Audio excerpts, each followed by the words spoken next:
To the person who is about to grab their car keys and go to the ATM and take out $3,000, you say what? You don't need to. Your ATM is safe, your banks are safe, there's enough cash in the financial system, and there is an infinite amount of cash at the Federal Reserve. We will do whatever we need to do to make sure that there's enough cash in the banking system. All they need us to do is to believe that their money, printed out of thin air, have a value, so they can buy whatever they want. It's fake money. There's nothing behind it. I don't believe that we should ever have a good money again before we take the thing out of the hands of government. And we can't take them violently out of the hands of government. All we can do is, by some sly roundabout way, introduce something they can't stop. Tonight, we celebrate the revolution, a technology born out of a desire for freedom and self-sovereignty.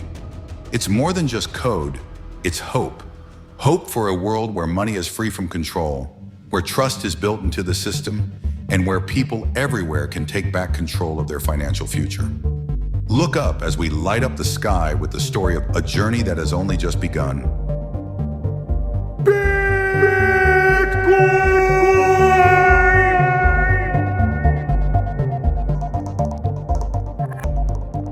Bitcoin is a swarm of cyber hornets, serving the goddess of wisdom, feeding on the fire of truth, exponentially growing ever smarter, faster, and stronger behind a wall of encrypted energy. Bitcoin has come a long way, but let's take it back to where it all began. Born from the 2008 financial crisis, a spark of hope in uncertain times.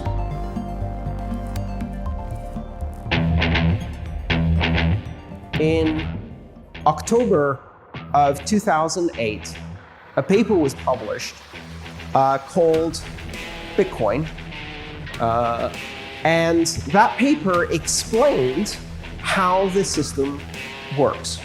And it was published under a name of Satoshi Nakamoto.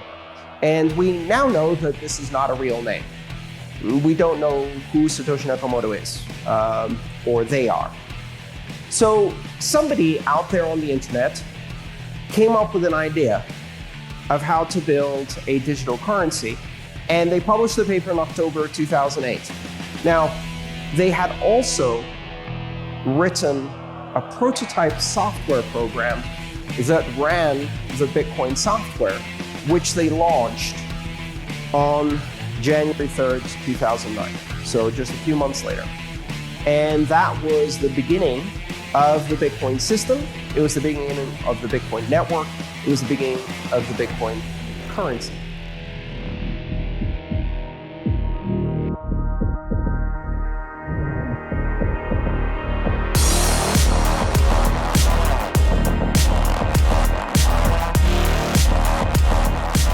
So this sounds like a weird story, right? Some person, we don't know who it is, shows up on the internet, posts a paper, launches some software, some other people run this software as well, and this thing starts running. Embedded within the very first block that was created on the Bitcoin blockchain, there was a message. And this message was handcrafted into the Bitcoin software, and it was embedded in there for a reason. Chancellor on brink of second bailout for banks. I can, for the first time, digitally move $1 million from here to the year 2140. That is a remarkable accomplishment, and it uses proof of work, 10-minute block times, distributed consensus, a distributed network, a fixed supply, a known issuance policy to achieve that. My name is Hal Finney, and I'm making this recording for a few reasons. Mostly because I want people in the future to be able to hear my voice and maybe something of my story. On January 12th, 2009, the day of the first Bitcoin transaction, Satoshi Nakamoto sent 10 Bitcoins to Hal Finney, This wasn't just a transfer of value, it was the birth of a new financial system. With that simple transaction, Bitcoin moved from an idea to reality, proving that money could be exchanged without banks, governments, or middlemen. That first transaction wasn't just history, it was the beginning of a revolution. A revolution that continues to challenge the way we think about trust, freedom, and the very nature of money. How'd you get this idea to trade Bitcoin for pizza? I just honestly thought it would be really cool if I could say, hey, I just traded this, open source internet money for a real world good. And I thought, what better thing than food? Food is a basic necessity. And, pizza, every geek understands pizza. From the first test transaction to reality, Bitcoin's journey took a crucial leap on May 22nd, 2010. On that day, something extraordinary happened. Bitcoin was used to make its first real-world purchase. What was it? Pizza. Laszlo Hanyecz spent 10,000 Bitcoins to buy 2 pizzas, proving that this decentralized currency could move beyond the digital and into our daily lives. It wasn't just about food, it was about a vision becoming reality. That single transaction showed the world that Bitcoin could be more than an idea. It could be a revolution. And from that moment, Bitcoin's story shifted. What started with 2 pizzas has turned into a global movement, where Bitcoin now powers the future of money.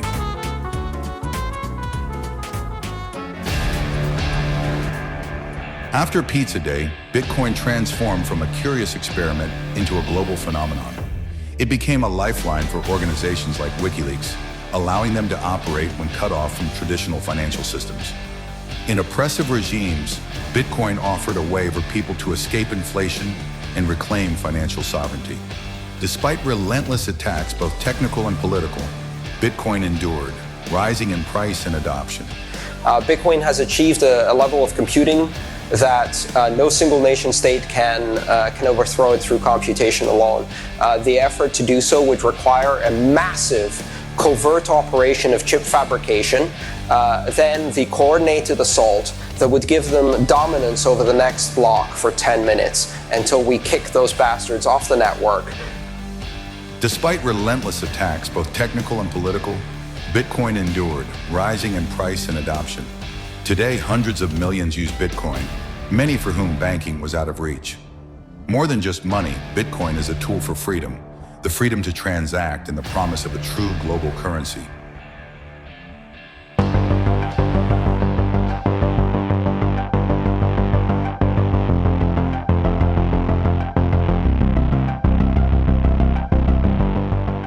Bitcoin can change things. Like Bitcoiners kind of understand that Bitcoin makes people better. It brings out the best in them, their best qualities, and they strive to be better people. And I think it's the same. Like ultimately, governments are made up of people. If we can get them to understand Bitcoin, we can infuse them with that Bitcoin ethos, and maybe we can make governments better. In El Salvador, we are trying to rescue this idea and start the design of a country for the future, using the best ingredients that makes us who we are, while using sensibility to find the best examples of ideas from history and around the world. I believe Bitcoin could be one of these ideas. That is why next week, I will send to Congress a bill that will make Bitcoin a legal tender in El Salvador. The point is, if you have the superior asset, it's going up forever, Laura.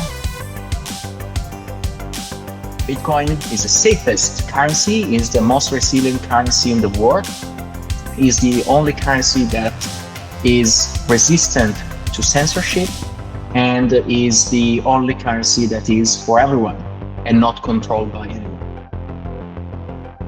Which one's the best crypto asset? Well, Bitcoin's the best crypto asset. Okay, what's the second best? There is no second best. There is no second best crypto asset. There's a crypto asset, it's called Bitcoin, right? Right? There's no second best, okay? Imagine everything there is and everything that ever will be divided by 21 million. And so, we come to the end of our journey through the remarkable tale of Bitcoin. A story that began with an idea to redefine the way we think about money, trust, and the very fabric of our financial system. Thank you for joining us on this journey. Until next time, keep questioning, keep learning, and remember, There is Bitcoin and there is everything else. We are all Satoshi. Thank you all. Have a good time with your Bitcoin and everything else that you're playing with. And we're going to make that one of the greatest industries on earth. Good luck and God bless you all. Thank you. God bless you.